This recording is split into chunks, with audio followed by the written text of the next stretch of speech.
Boa noite, irmãos. Parabéns para você que escolheu estar aqui hoje à noite. Nossa, que frio que entrou agora. Olha aí, para não dizer que eu estou exagerando, olha a minha. Vou encostar, tá bom? Não, eu acho que encostando assim resolve, né? Se vocês ficarem com calor, falem que a gente abre, tá bom? Como eu estava dizendo, parabéns para os irmãos, para vocês que decidiram estar aqui. Como o Senhor Jesus falou de Maria, ela escolheu a boa parte. Ao invés de ficar no ativismo, ela escolheu assentar-se aos pés do Senhor para ouvir-lhe os ensinamentos, não é? E Paulo diz aos Colossenses que em Cristo estão escondidos todos os tesouros do conhecimento e da sabedoria. E como é que a gente descobre isso? Na palavra. A revelação de Cristo está na palavra. Então, à medida que a gente estuda a palavra, a gente aprende, a gente amadurece, a gente cresce. Parabéns, então, por sua escolha de estar aqui hoje à noite. Nós vamos para quarto estudo aqui no livro de Filipenses. Então, abra sua Bíblia em Filipenses capítulo 1, e hoje nós vamos considerar os versos 19 a 26. 19 a 26, um outro bloco textual aqui no capítulo 1. Filipenses 1, de 19 a 26, nós faremos então, conjuntamente, a leitura que já está projetada pelos nossos técnicos. Muito bem. Vamos ler, irmãos, uma leitura tranquila, tá bom? Até o verso 26. Juntos. Porque estou certo de que, pela súplica de vocês e com a ajuda do Espírito de Jesus Cristo, isso resultará em minha libertação. Minha ardente expectativa e esperança é que em nada serei envergonhado, mas que com toda ousadia, como sempre, também agora, Cristo será engrandecido no meu corpo, quer pela vida, quer pela morte. Porque para mim o viver é Cristo e o morrer é lucro. Entretanto, se eu continuar vivendo, poderei ainda fazer algum trabalho frutífero.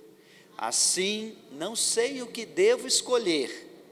Estou cercado pelos dois lados, tendo o desejo de partir e estar com Cristo, o que é incomparavelmente melhor. Mas, por causa de vocês, é mais necessário que eu continue a viver. E convencido disto, estou certo de que ficarei e permanecerei com todos vocês, para que progridam e tenham alegria na fé. Desse modo, vocês terão mais motivo para se gloriarem em Cristo Jesus por minha causa, pela minha presença de novo no meio de vocês. Senhor, mais uma vez, pedimos o derramar do seu favor, da sua graça sobre as nossas mentes e os nossos corações, nos ajudando a entender e abrindo os nossos olhos para compreendermos, ó Deus, essas verdades profundas do Senhor e como viver a nossa vida a partir delas. Nos auxilie, Senhor, no nome de Cristo é que oramos, amém. Bom, o título desse estudo é Cristo, a motivação para viver e servir. Nós vamos aprender aqui sobre o dilema que Paulo enfrentou, exposto aqui nesse texto. Dilema, ou seja, duas possibilidades, qual escolher? O que é o melhor? E nós vamos ver então no decorrer do estudo que Paulo, ele... Agora certo, muito obrigado, tá? Isso aí é que é técnica, né? Nós vamos perceber que então, ao considerar o dilema dois, então duas ideias, duas opções. Muito obrigado, Zé. Muito obrigado. Nós vamos ver que Paulo considera as duas, mas no final ele se posiciona em uma. E ele nos dá a razão, e a razão de Paulo lança muita luz aos nossos olhos hoje para respondermos essa pergunta: por que viver? Ou como viver? Qual deve ser a motivação para viver? Então vamos lá para o verso 19, por gentileza pode projetar. Paulo começa com uma certeza: porque eu estou certo de que, pela súplica de vocês e com a ajuda de Jesus Cristo, isso resultará em minha libertação. 3 certezas de Paulo aqui, lembra? Paulo está escrevendo da prisão de Roma. Ele está preso, e como eu falei semana passada, ele vive acorrentado a um soldado romano. Um soldado que seguia turnos de 6 horas. Então, cada dia, Paulo tinha 4 soldados diferentes acorrentados a ele, todo dia. É por isso que toda a guarda pretoriana ouviu. Eram audiências cativas, né? Eles não tinham nem opção. Paulo pregou o evangelho. E preso, ele disse, eu tenho certeza, primeira certeza de Paulo, que ele seria livre da prisão. É assim que ele termina: isso resultará em minha libertação. Então, ele tinha essa certeza. E como é que ele tinha essa certeza? Certamente,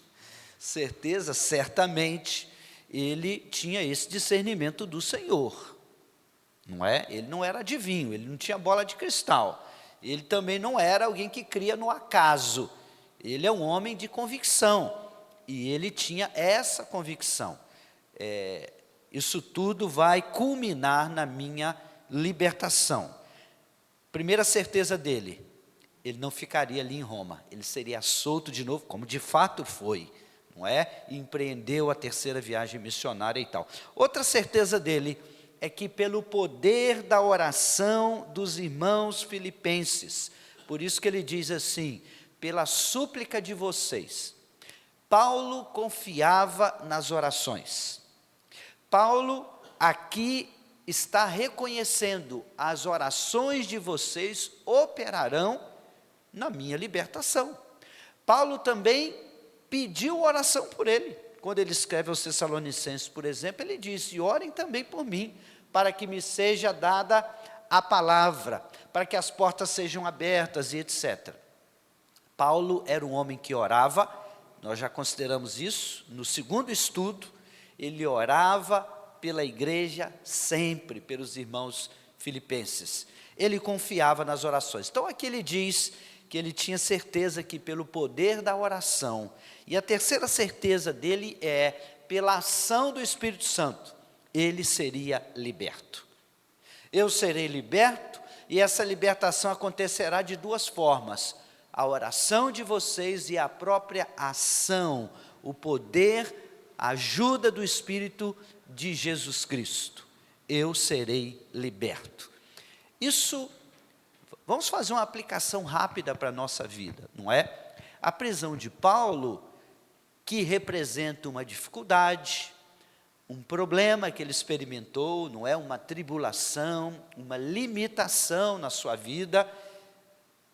Essa prisão de Paulo pode representar circunstâncias difíceis que nós vivemos na nossa vida. Paulo foi preso, encarcerado, aprisionado, mas as nossas dificuldades e lutas estão em outras esferas. Entretanto, essas verdades aqui devem guiar o nosso coração. A confiança nas orações. As orações que nós fazemos, Eliane, né? Eliane testemunhou agora há pouco, né? O testemunho da vida dela. Ela orou, confiou no Senhor e Deus respondeu. Também a ação do Espírito de Jesus Cristo ou do Espírito Santo. Deus sempre age em nós e nas nossas circunstâncias. Amém, irmãos? Nunca perca essa esperança. Deus sempre age, Deus sempre trabalha. E o resultado é, no caso dele, libertação. No nosso caso, respostas do Senhor. Resposta a um problema, uma crise financeira, um problema relacional, uma dificuldade aqui e ali. devemos confiar que no tempo certo o Senhor nos atenderá. Quantos anos Paulo ficou preso em Roma? 2 anos. Mas Paulo foi para Roma vindo de Cesareia. Quantos anos ele tinha ficado preso em Cesareia? 2 anos também. Paulo vem de 4 anos seguidos preso. Mas esse não era um problema, isso não era uma luta teológico-espiritual de Paulo. Deus me esqueceu, Deus me abandonou, Deus está demorando demais. Não, não. No tempo de Deus, Paulo escreve aqui, vai acontecer essa minha libertação da prisão. Ponto final. No time de Deus. Há 2 palavras no grego para tempo. A primeira palavra é cronos, que é o nosso tempo, o tempo do relógio, do cronômetro, não é? É o nosso tempo, cronos. E a outra palavra é kairos. Kairos é o tempo de Deus, é o tempo da oportunidade de Deus. Então, como é que a gente conjuga essas 2 ideias? Deus opera a sua vontade dentro do nosso tempo. Para nós, o nosso relógio pode estar demorando, mas no relógio de Deus, não. Deus sempre atuará, agirá, vamos dizer, com o seu relógio, o relógio de Deus não atrasa, portanto, ele não procrastina e também não adianta, Deus não é precipitado em nada, é tudo no tempo perfeito dele.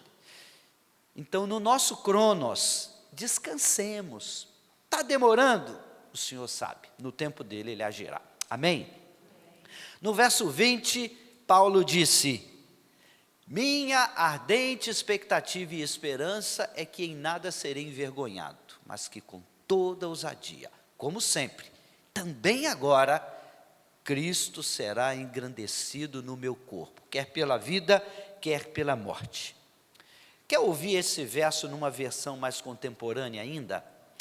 Na NVT, a nova versão transformadora, esse verso sai assim: minha grande expectativa e esperança é que eu jamais seja envergonhado, ou seja, nunca falhar no seu dever,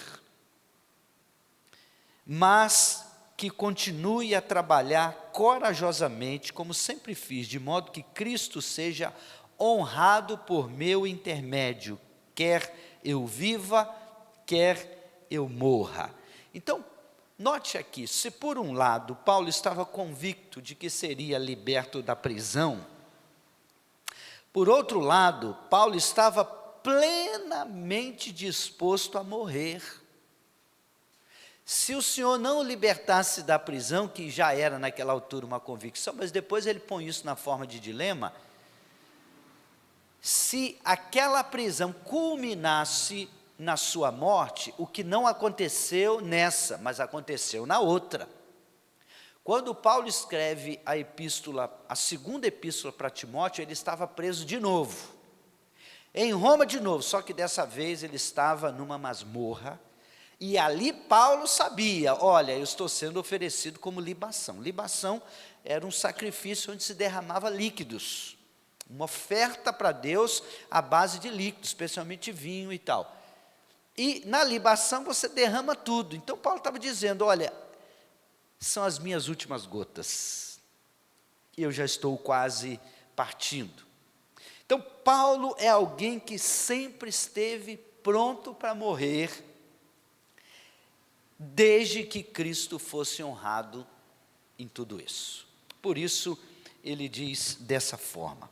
Aí no verso 21, ele diz, porque para mim o viver é Cristo e o morrer é lucro. Ele disse o verso 21 como um resumo do que ele acabara de falar no verso 20, tanto que ele começa com uma conjunção explicativa. Como assim? Paulo então, ele está dizendo, né? Olha, a minha ardente expectativa e esperança é que em nada eu serei envergonhado, ou seja, que na minha vida eu não serei desqualificado, ou que Cristo não será desonrado na minha forma de viver. Pelo contrário, com toda a ousadia, como sempre, e agora não vai ser diferente, ele diz, Cristo será engrandecido no meu corpo, ou na minha vida, quer pela vida, quer pela morte. Por que que Paulo disse isso? porque para Paulo o viver é Cristo e o morrer é lucro. Na vida de Paulo, não havia um hiato entre viver e morrer. Paulo não era como muitos crentes são, só pensa em viver e tem pavor de pensar na morte. Inclusive, hoje nós seremos provocados a pensar nesse tema, tá bom? Morrer. Nós seremos provocados, a partir de Paulo aqui, a pensar biblicamente sobre isso. Então, para Paulo não havia problema algum, ou morrer ou viver, contanto que Cristo seja honrado, está ótimo, porque para mim o morrer é Cristo, o viver é Cristo e o morrer é lucro. Vamos entender essa frase. Ele disse, para mim o viver é Cristo. Paulo está dizendo assim, em outras palavras, para mim a vida é Cristo. Ou, vivendo, eu viverei para Cristo. Ou ainda de uma forma mais completa, Paulo estaria dizendo, o compromisso da minha vida é Cristo. Não há nada mais importante na minha vida do que o Senhor Jesus. Então, para mim, viver significa honrá-lo, glorificá-lo, viver para Ele. Mas ele também disse que o morrer é lucro. O que Paulo está dizendo aqui? O tempo verbal no grego não indica que a morte em si é um lucro ou um ganho. Mas o que Paulo está dizendo aponta para o estado depois da morte.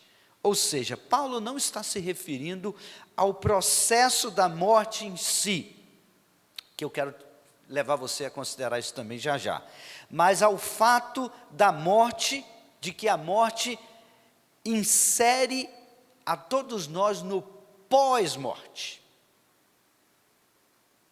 Em outras palavras, quando Paulo diz, para mim o morrer é lucro, não é o processo em si da morte, mas o que a morte traz para nós, que é Cristo, que é o céu, que é a infinitude, que é a eternidade. Então, o termo grego que Paulo usa para se referir a ganho ou lucro, depende da versão, é o termo kerdos.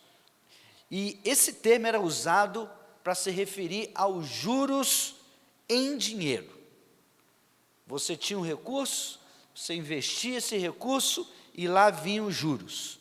É isso que Paulo está dizendo. Para mim, o morrer é os juros, é o bônus, é o que vem de melhor. Ele está dizendo, para mim a vida significa realmente Cristo, e a morte só me trará vantagem. A morte para mim só me trará lucro, será ainda melhor. É isso que Paulo está dizendo. O viver para mim é Cristo, Cristo é a razão da minha vida. Ele disse algo análogo em Gálatas 2:20, não é? E ele está repetindo aqui, o viver é Cristo, e se Cristo satisfaz, Paulo estava de bem demais com a vida, porque a vida dele tinha um propósito. Mas e a morte? Não, a morte não era um problema, é o contrário, a morte é lucro, a morte é um ganho maior, trará para mim vantagens maiores ainda. Então, por 30 anos, Paulo, mais ou menos 30 anos, Paulo tem vivido a sua vida para Cristo. Há 30 anos atrás, Paulo caiu, foi derrubado por Cristo. Cristo se revelou a Paulo. Cristo abriu os olhos espirituais de Paulo. Paulo foi convertido a Jesus Cristo na estrada de Damasco. Ao longo desses 30 anos, Paulo está vivendo para Cristo. Ele não vive para si. Ele não vive para suas promoções pessoais. Ele não vive para a satisfação dos seus desejos próprios. Nada disso. Nós sabemos como foi a vida de Paulo. Como esse homem trabalhou pelo Evangelho, como ele pregou, como ele viajou, como ele ensinou, como ele se importou com pessoas, como ele foi maltratado. A igreja de Corinto maltratou muito o apóstolo Paulo, viu? Fez acusações terríveis contra ele. Paulo podia se sentir vítima, podia jogar a toalha, podia chutar o balde, podia desistir. Mas Paulo nunca trabalhou em troca de reconhecimento ou promoção. Ele sempre serviu a partir do propósito. E o propósito é o Senhor Jesus. Então, ele está vivendo a sua vida. Ele está preparado para morrer. Sabe por quê? Porque ele estava preparado para viver. O viver direito assegura o morrer direito. Por isso, Paulo disse: para mim, vivendo ou morrendo, Cristo é o ganho. Se eu estou vivendo com Cristo, e eu estou vivendo para Cristo. Ótimo. E se eu morrer, eu vou viver com Cristo e para Cristo eternamente. Então, para Paulo, estava tudo muito bom, porque o centro não era viver ou morrer, o centro era Cristo Jesus. Cristo Jesus. E aí aqui vem uma pergunta de reflexão. Você está preparado para morrer?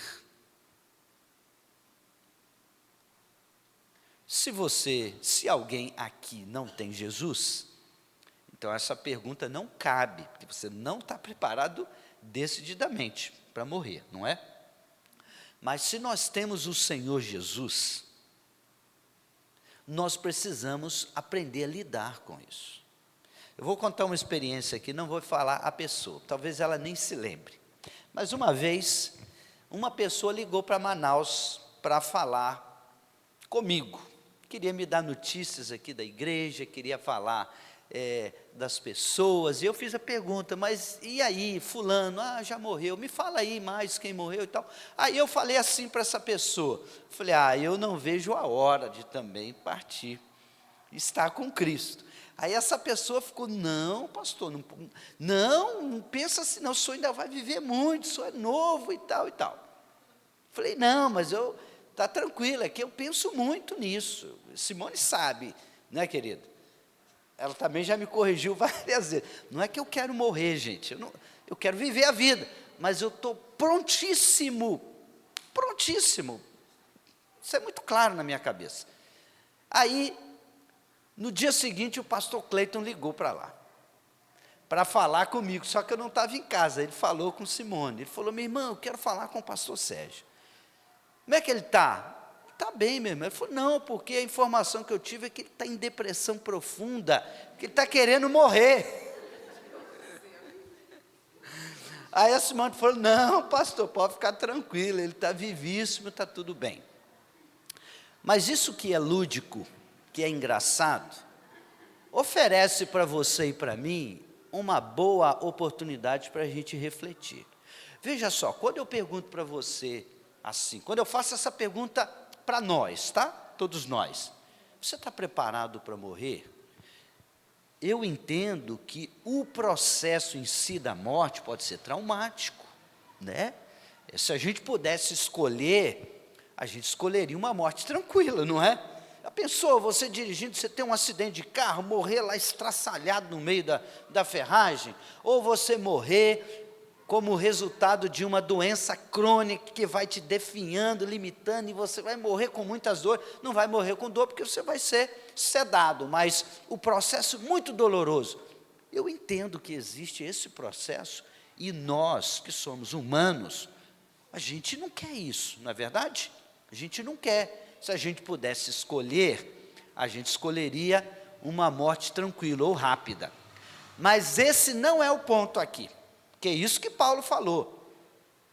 Quando Paulo disse que o morrer é lucro, ele não estava pensando na morte em si, mas no pós-morte, no que a morte nos leva, que é estar com Jesus, que é estar no céu. Entende? Então, comece a refletir sobre isso. Se hoje fosse seu último dia, sua última noite, se você soubesse disso, como é que você lidaria com isso? Está tudo bem? está tranquilo, tem certeza, tem convicção. Deixa eu te dizer, nós crentes não somos sinceros com as verdades que nós professamos. A nossa teologia confessional muitas vezes não bate com a nossa teologia funcional. Quer ver uma coisa? Eu vou fazer perguntas, só me responde, tá bom? O céu é um bom lugar? Né? Vai ser maravilhoso estar no céu? Vai ser maravilhoso estar com Jesus para sempre? E qualquer pergunta que eu fizer nesse alinhamento, a sua resposta vai ser sim. O céu é um lugar maravilhoso, imagine, sem pecado e tal e tal. Mas muitos crentes não querem. Muitos crentes não querem.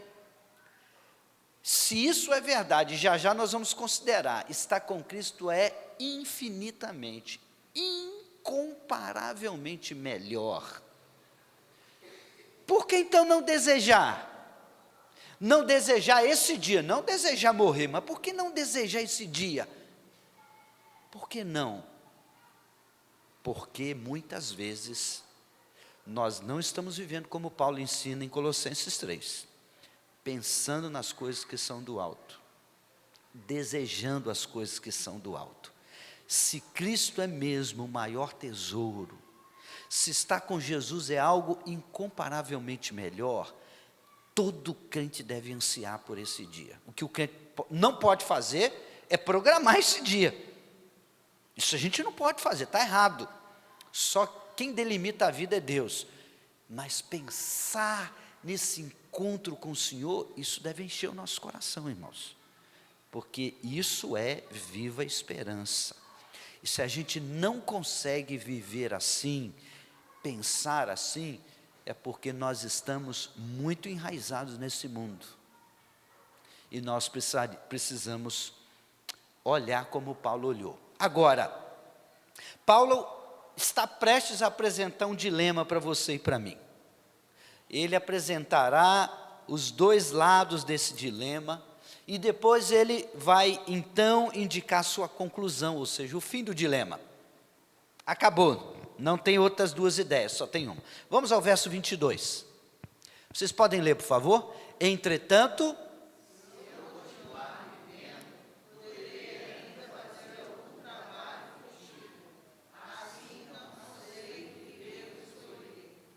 isso, você está vendo? Eu não sei o que devo escolher, porque ele acabou de dizer aqui no verso 20, que morrer é lucro, morrer é ainda melhor. Mas depois ele diz, se eu continuar vivendo, eu poderei fazer algum trabalho frutífero. Continuar vivendo pode significar frutos para a glória de Deus e fruto para vocês, para a fé de vocês. Então eu não sei o que devo escolher. É isso que ele diz, né? E a expressão trabalho frutífero, que sai aqui na nossa versão, pode ser uma expressão idiomática que significa, na nossa forma de dizer, que vale a pena. Vale a pena. Entretanto, se eu continuar vivendo, valerá a pena, porque eu produzirei fruto. A minha vida terá resultado. Então, se o viver vale a pena, se a existência física me dá oportunidade de trabalhar para o Evangelho e produzir frutos, aí eu já não sei qual preferir. Aqui está o dilema, está vendo? Ele sabe, porque ele vai dizer, vamos ao verso 23, que ele vai dizer agora, vamos ler juntos. Estou cercado pelos dois lados, tendo o desejo de partir e estar com Cristo, o que é incomparavelmente melhor. Então aqui o dilema está posto. Veja o que ele disse aí no verso 23. Paulo tinha o desejo de partir e estar com Cristo. Esse desejo existia no coração desse homem. A teologia dele era mesmo funcional. Tanto que ele usa aí esse superlativo. incomparavelmente melhor. Se for pensar em mim, se for pensar no meu benefício, se for pensar no que é o melhor para mim, não tem nem conversa. Preste atenção na linha de raciocínio de Paulo. Se for pensar em mim, no que é o melhor para mim, não tem nem conversa. Estar com Cristo, que é o meu desejo, é de fato incomparavelmente melhor. Mas ele disse no verso anterior, eu não sei o que escolher, porque tem o outro lado. E sabe qual é o outro lado? Se eu continuar vivendo mais um pouco, a minha vida pode continuar sendo útil, porque eu posso produzir frutos. Frutos, aí ele vai dizer isto daqui a pouquinho. Mas vamos avaliar aqui então a primeira parte do dilema. Paulo usa essa expressão, estou constrangido ou eu estou cercado de dois lados. Significa literalmente eu estou apertado. Estou apertado. A ideia aqui é de um viajante que passava em lugares apertados, tipo desfiladeiros ou paredes, ele não tinha muito o que fazer. Está apertado. De um lado tem uma parede, um obstáculo, do outro tem. Então eu estou cercado, eu estou apertado. É isso que ele quer dizer com esses dois pensamentos. E ele diz, tendo o desejo de partir. E o verbo que Paulo usa aqui para indicar a sua partida para estar com Cristo, é uma metáfora que ele está usando. Ele está emprestando aqui o verbo ligado à sua profissão, que é o ato de soltar as estacas e as cordas das tendas para levantar acampamento. Entendeu? Você sabe que profissão de Paulo era fazer tendas, não é? Então, você para num lugar, arma sua tenda. Mas quando você vai sair, o que você faz? Você solta as estacas onde você amarrou, solta as cordas, e isso vai indicar, está indo embora, está levantando acampamento. Essa é a ideia que Paulo disse, eu tenho desejo de partir, é uma metáfora. Eu já estou desamarrando as coisas, tirando as estacas, esse é o meu desejo, continuar essa caminhada e chegar logo no céu. Aí ele diz, eu tenho desejo de partir e estar com Cristo, certo? É o 23? É isso aí. Eu tenho desejo de partir e estar com Cristo. Na verdade, partir e estar com Cristo são ações simultâneas. Lembra que ele está usando uma expressão ligada à sua profissão. Eu quero levantar as estacas, ou tirar as estacas, tirar as cordas e estar com Cristo. Ao morrer, isso é a mesma coisa que ele está dizendo, porque ao morrer, a pessoa entra imediatamente na presença do Senhor. Quando alguém dá o seu último suspiro de vida, quando alguém fecha os seus olhos aqui nesse mundo pela última vez, ele imediatamente abre os seus olhos na presença do Senhor no céu. Imediatamente. Então Paulo está usando aqui termos simultâneos, partir e estar com Cristo é a mesma coisa, ou seja, para o crente em Cristo, estar ausente do corpo é estar presente com o Senhor. Você nunca experimentará o meio termo, tá bom? Você nunca estará ausente do seu corpo, mas não presente com o Senhor, nunca. Quando isso acontecer, quando seu espírito deixar o seu corpo, é porque imediatamente você e eu estaremos com o Senhor. O desejo de Paulo não é a morte em si, mas é Cristo, a quem ele encontrará ao passar pela morte. Esse é o desejo. E para descrever então a experiência de estar com Cristo, Paulo usa então esse superlativo. Na verdade, dois. Ele diz incomparavelmente e melhor. Não é só bom, é muito mais do que bom.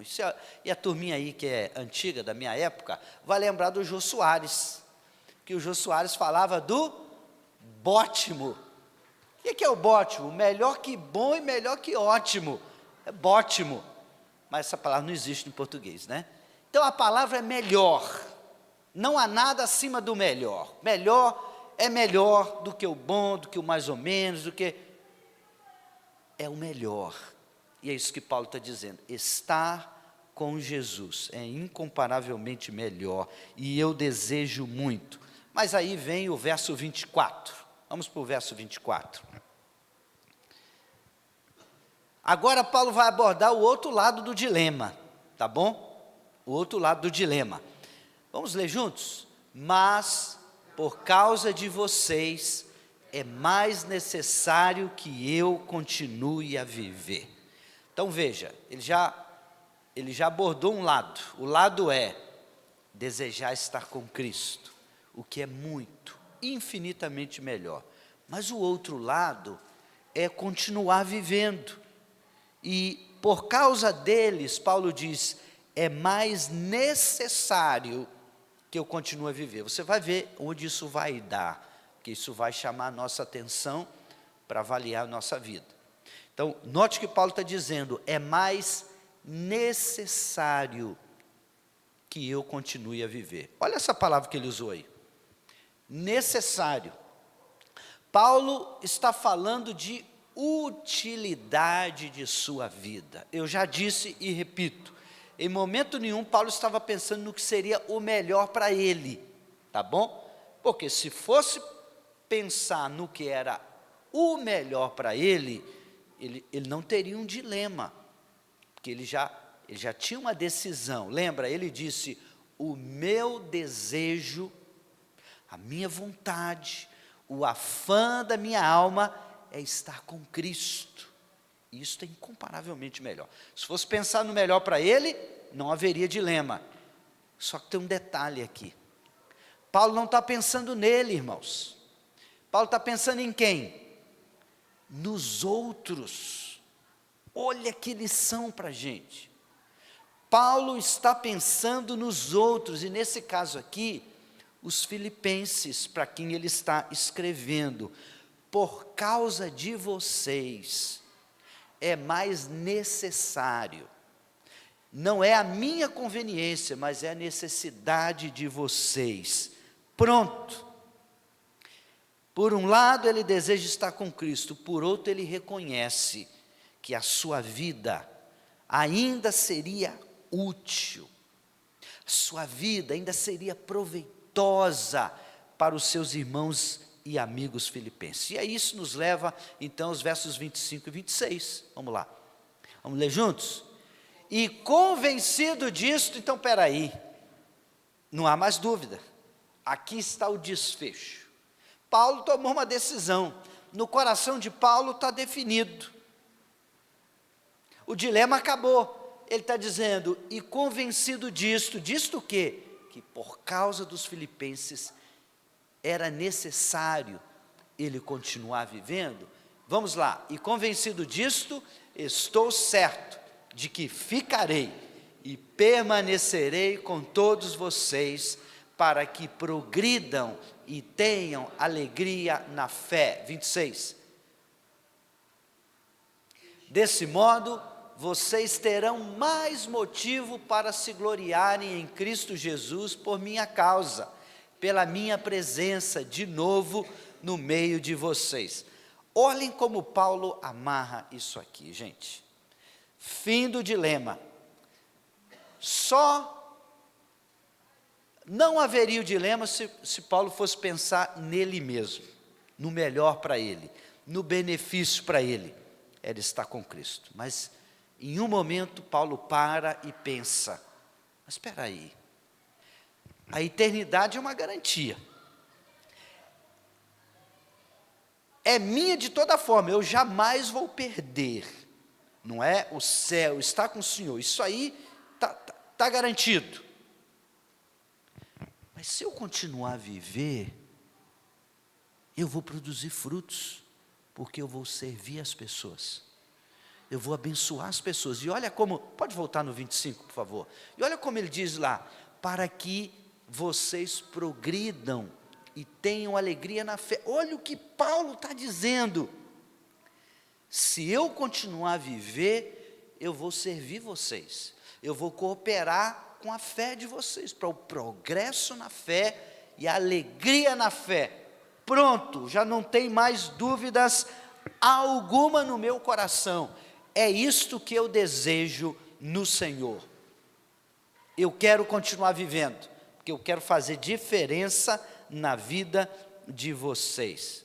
Vejam só, Paulo está pronto a renunciar temporariamente à glória eterna pelo serviço terreno. Está entendendo? Paulo está pronto a continuar seu ministério aqui na terra para que os filipenses fiquem mais fortalecidos no Senhor. Olhe que coração. Então, o que nós estamos vendo aqui? E eu caminho para o final, para a gente, então, amarrar nessa reflexão. O que a gente está vendo aqui? Nós estamos vendo aqui a verdadeira motivação para viver nesse mundo. O que nós estamos vendo aqui é a teologia bíblica para a vida aqui nessa terra. A razão de estar aqui é para glorificar a Deus, produzindo frutos que abençoem a vida das pessoas. Fora isso, será muito melhor, será muito melhor do que ganhar muito dinheiro aqui, será infinitamente melhor do que ter uma casa nova, toda imobiliada, tudo novinho, não é? Isso é bom, mas quando a gente pensa na glória, gente, se a gente fosse coerente mesmo, nós oraríamos diferente. Talvez muitos crentes orariam: Senhor, apressa o dia para eu estar logo com o Senhor. Senhor, por favor, tenha misericórdia, me chama logo, Senhor, porque eu quero experimentar tudo isso que a Bíblia diz do Senhor, eu quero experimentar, eu não vejo a hora. Mas a razão para que isto não aconteça ainda, tem que ser essa razão de Paulo. Ele pensou nos outros. É incomparavelmente melhor lá a glória, mas se viver, se continuar vivendo, resultará em bênção para o outro, em progresso na fé do outro, alegria para o outro. Então, Senhor, eu quero continuar vivendo. Paulo era um velho e estava preso aguardando a sentença de César. Mas o coração dele estava muito tranquilo. Fim do dilema. Aqui está a motivação para você e para mim em relação à nossa vida. A razão do salvo continuar vivo é para realizar a obra de Deus e servir as pessoas. Já entendeu? Eu preguei sobre isso um tempo atrás, texto de Mateus 16 e outros textos, sobre os 2 grandes mandamentos. No que depender de você, bata nessa tecla no seu coração. Esse foi o resumo que Cristo fez de todos os mandamentos. Amar a Deus, como? Café, com todo o coração, alma, força e entendimento. Qual é o outro mandamento? Amar o próximo. Como? Como nós nos amamos. E não se engane, você se ama e se ama muito, demais. Todos nós nos amamos demais. O que o Senhor Jesus está dizendo: então tira o foco de você e põe o foco no outro. Ame o outro, sirva o outro, encoraje o outro, ajude o outro, auxilie o outro, ore pelo outro, abençoe o outro, porque quando a gente faz assim, a gente vive uma vida que agrada a Deus. Eu repito, a verdadeira motivação para viver é contribuir para o progresso do Evangelho e servir as pessoas. Senão, Paulo diz no verso 22, a vida não vale a pena. Se o viver não for para Cristo, se for para nós, não vale a pena. Senão nós podemos gastar os nossos dias, meses e anos e no final descobrir que nós vivemos errado. Nós gastamos o fôlego de vida com uma motivação completamente diferente. E veja se não. Veja que Paulo não falou, olha, Paulo não falou, antes de ir para o céu, eu quero tirar umas férias aqui. Eu quero viver somente para mim. Afinal, chegou a hora de eu curtir a vida e pensar um pouco em mim, só em mim, mais ninguém. Afinal de contas, eu já vivi 30 anos da minha vida servindo os outros, apanhando por causa dos outros. Eu dei a minha vida por causa dos outros, mas Senhor, saindo dessa prisão e antes de ir para o céu, eu quero aproveitar essa vida. Foi isso que Paulo disse? Não foi isso que Paulo disse. Não foi isso que Paulo disse. Para Paulo, presta atenção nisso. Para Paulo, a vida não é autocentrada. É primeiramente cristocêntrica e depois, consequentemente, outrocêntrica. Mas nunca autocêntrica. Esse é o ensino do Senhor Jesus.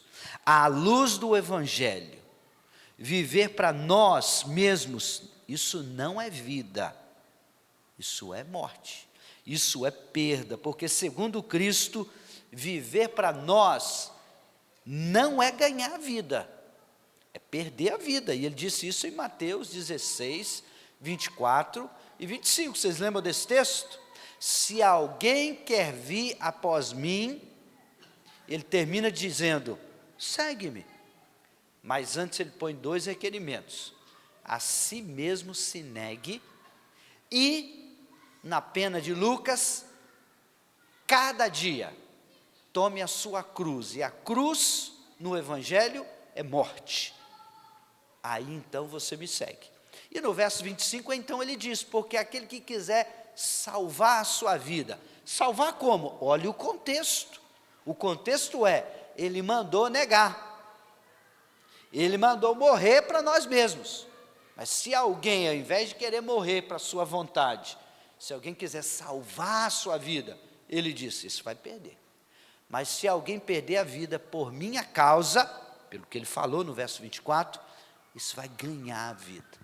Essa é a equação espiritual. Quando o nosso foco é o Senhor e os outros, e não nós ganhamos a vida. Nós ganhamos a vida. Mas quando a nossa vida é autocentrada, tudo é por mim, por causa de mim e para mim, os outros não têm lugar. Os outros que se danem. Quando a gente pensa assim, ou até vive assim, meus irmãos, isso não é vida, isso é morte. Nós estamos perdendo a nossa vida. Então veja o que Paulo está nos ensinando. Estar com Cristo é o meu desejo, isto é infinitamente melhor. Mas, se eu retardar esse processo da glória e viver mais um pouco para ser útil, para servir, para abençoar, aí vale a pena. Aí vale a pena. E é isso que eu quero. É isso que eu quero. Eu já estou certo. Diz lá, eu estou convencido disto. Eu vou ficar para ajudar os meus irmãos a progredirem na fé e terem alegria na fé.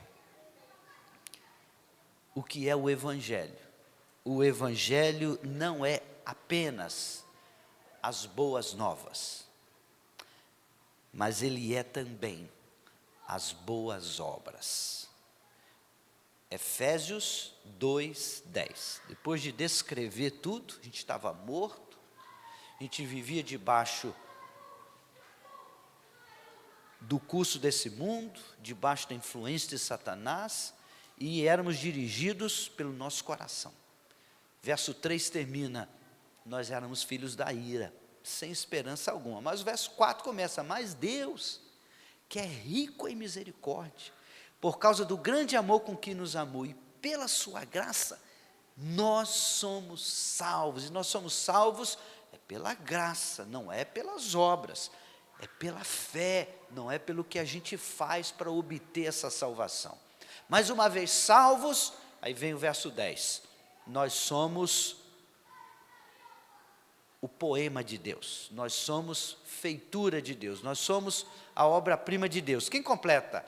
Criados em Cristo Jesus para as boas obras. O Evangelho não é apenas boas novas, o Evangelho é também boas obras. E essas boas obras falam de testemunho, de vida útil, relevante, que abençoa as pessoas. Amém? Que isso seja um desafio no nosso coração e que isso nos ajude a pensar de duas formas. Uma, fazer valer a pena o fôlego de vida que Deus nos deu, viver para o progresso da fé dos outros. Mas a outra coisa é refletir: eu tenho desejo de estar com Cristo? Cristo é mesmo esse tesouro todo que eu canto e eu falo? A minha teologia confessional é também funcional? Eu realmente desejo estar com Cristo? A morte é só um detalhe, é o que vem depois dela. Isso é incomparavelmente melhor. Amém? Vamos orar, terminando então nosso culto. Um voluntário. Um voluntário. Pode ser? Senhor Jesus, nessa noite eu quero render graças ao Senhor, pela vida do pastor Sérgio, pela vida da Simone. Senhor, muito obrigado, Deus, por esse tempo de aprendizado tão rico que o Senhor tem nos proporcionado todas as quartas-feiras aqui. Peço que o Senhor continue usando a vida do pastor Sérgio, Deus, para trazer ensinamento ao nosso coração, dando-nos sabedoria para guiar nossos passos, Senhor Jesus, que possamos, assim como Paulo, viver para o Senhor cada dia mais e que rendermos a nossa vida a serviço do seu reino. Nos abençoe, nos guarde, nos leve para casa em paz e que tenhamos o resto de semana debaixo da sua proteção e da sua graça. Em nome de Jesus. Amém.